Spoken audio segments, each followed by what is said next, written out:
Good morning. Welcome to Viking Preparedness. I am Pastor Joe Fox.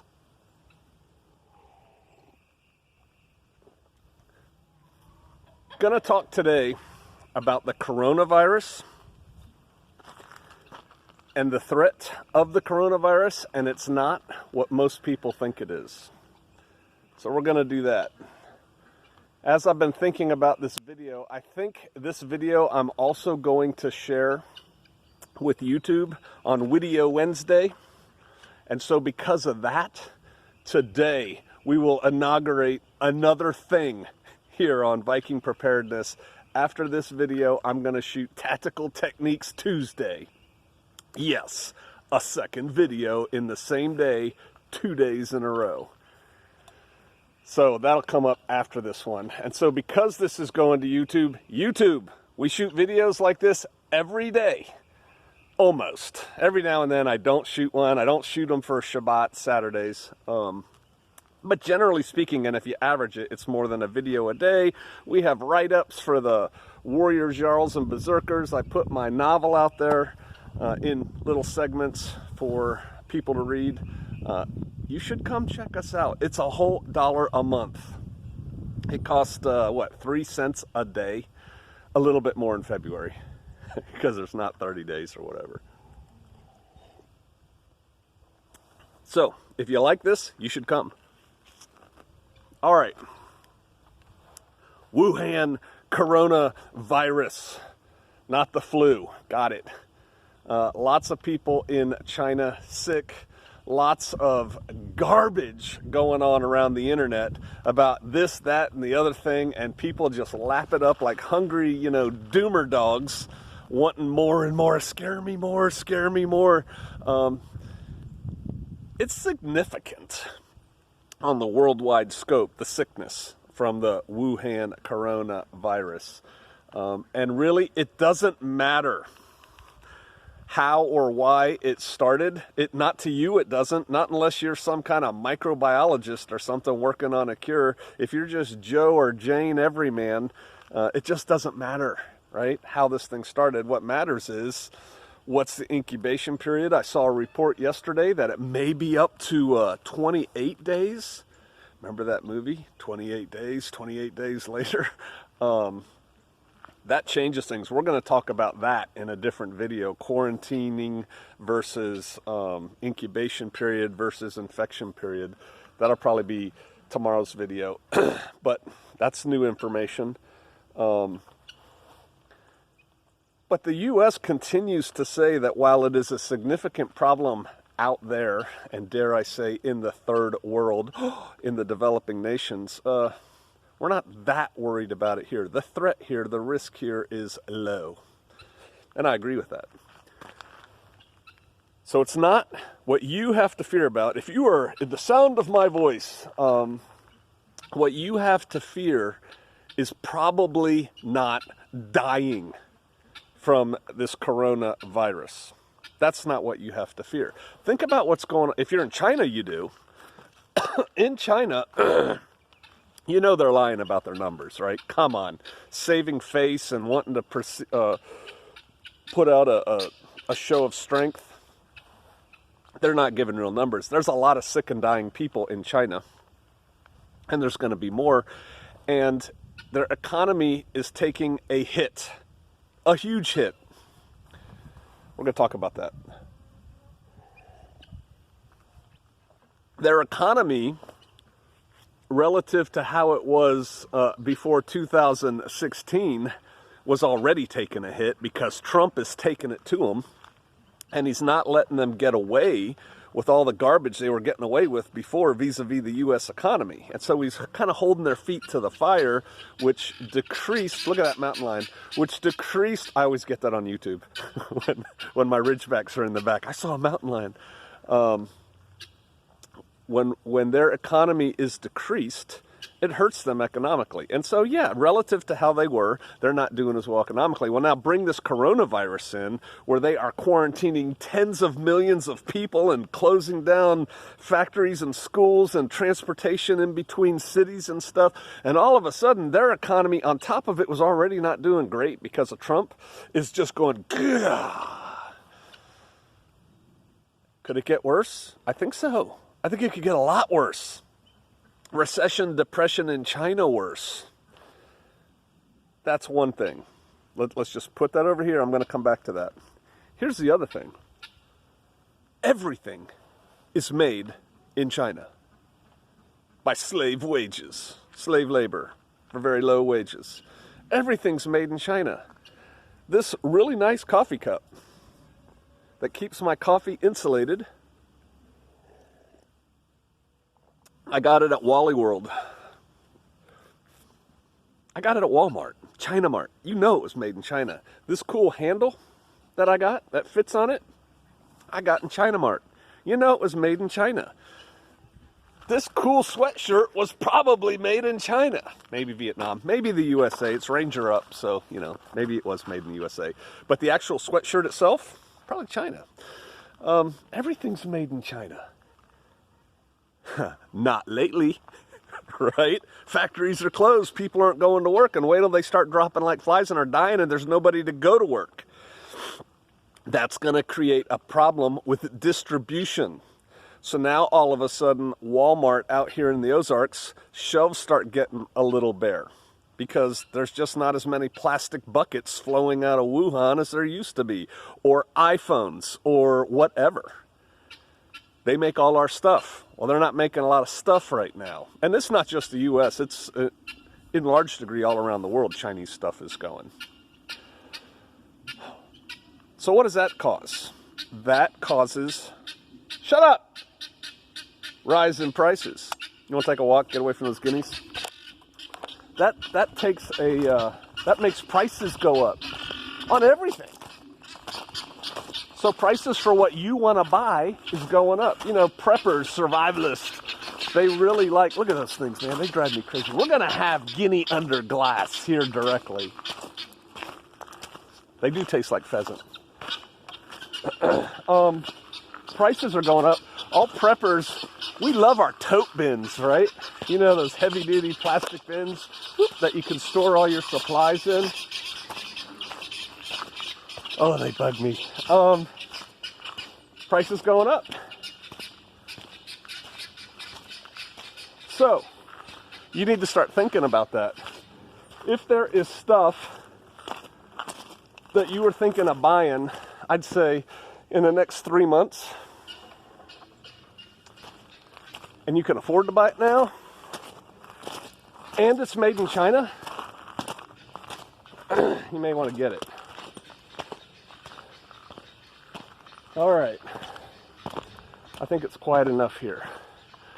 So, whew. See, that hill doesn't look like anything. When you see it on video, it's a steep hill. All right. So, the economy is going to take a hit worldwide because stuff's going to get more expensive. That's one. Two, F-150, best-selling pickup truck in the world. I don't know that to be true. Toyota Hilux might be. But in America, the F-150 is a very popular pickup truck. Made in America by Americans with Chinese parts. A lot of the stuff in a pickup truck is made in China. A lot of the stuff in anything is made in China, even if it's assembled in America. That stuff's going to stop flowing. Initially, it'll get more expensive, and that's going to stop flowing. What happens when all the stuff quits coming into America from China? Scarcity. Prices skyrocketing.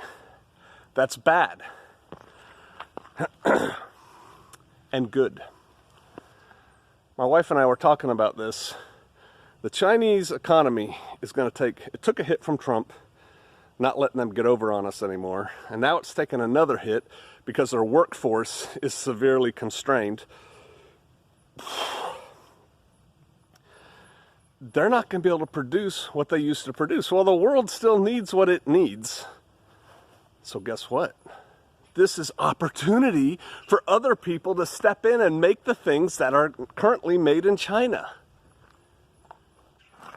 Somebody is going to start making plastic buckets, right? You want a plastic bucket? Where's it going to be made? China. Somebody's going to start making cups like this in America. Now, my wife was talking this morning. The prize is going to go to the people who can get up and running fast, who can start producing the widgets for Ford fast. You know, Ford is looking around going, hey, we need this molding that's going on the inside of our truck doors, and it's not coming out of China anymore. Who can make it? Whoever can get it up and running will make it, but it's going to cost a lot more. Because we don't have slaves, despite the fact that both parties want the people flooding across our southern border. You're going to pay Americans to make it. It's going to cost more money, which means the cost of the truck's going to go up. Everything's going to get more expensive. That's one. Now let's go back to the Chinese economy is taking a huge hit. When the economy takes a huge hit of any country, and people are out of jobs, people can't afford to pay for basic services. And China is a communist country. It's also very economically, there's a lot of freedom of economy in this communist country. In other words, people have jobs, they make money, and that's how they live. When those start going away, the people become restless. When the people become restless because they feel like there is absolutely no economic opportunity, they start looking at the leadership with pitchforks and torches. That's a problem for the leadership, any leadership. Once all the people decide we don't want to play, they have a problem.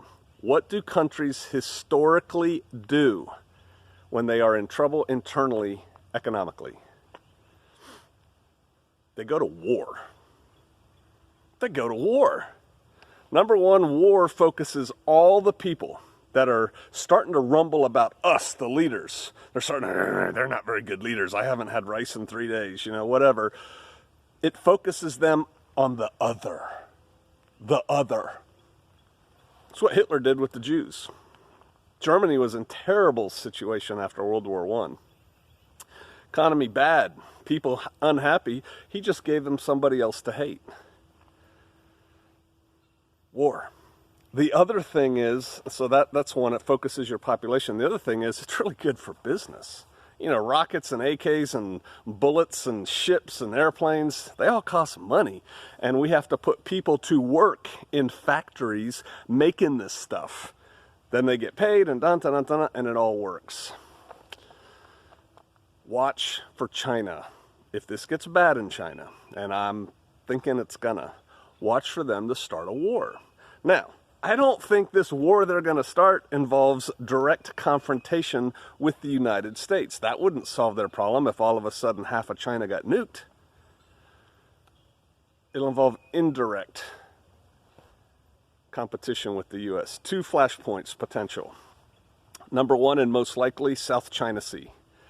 South China Sea, I don't have time to go into it in this video, full of resources. Several countries claim it, want it.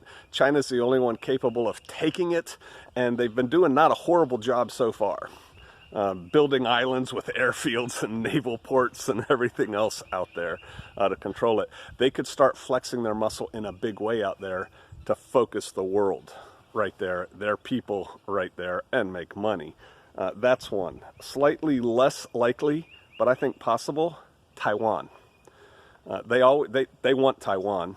Their goal is we will have Taiwan back in the fold of China.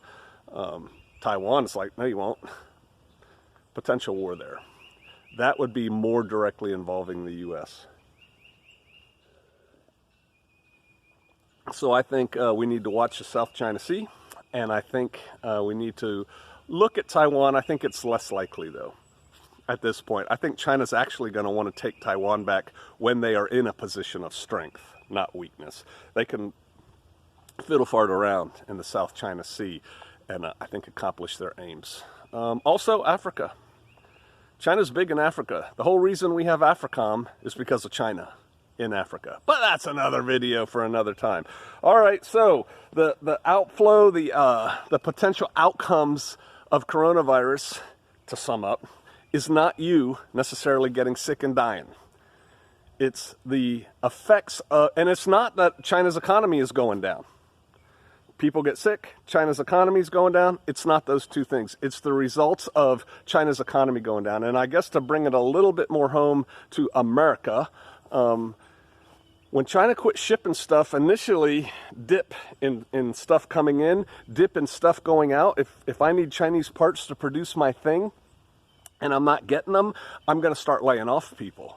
Those people aren't going to have a job. They're going to be unhappy. Now we're talking about Americans being unhappy in the short term until somebody starts a factory and they get hired. That could cause problems, right? When people are in economic stress, they act badly, which is why I say, Kuhimp, come out of her, my people, lest you partake of her plague, partake of her sins, and receive of her plagues. Right? You got to get away from the people. The two worst things in Tiawaki are people behaving badly and starvation. Come out. Get away from that. Because, yeah, those times are coming. All right. Right after this, I'm going to shoot Tactical Tips, Techniques Tuesday. I'll call it something cool. All right. I'll see you out there.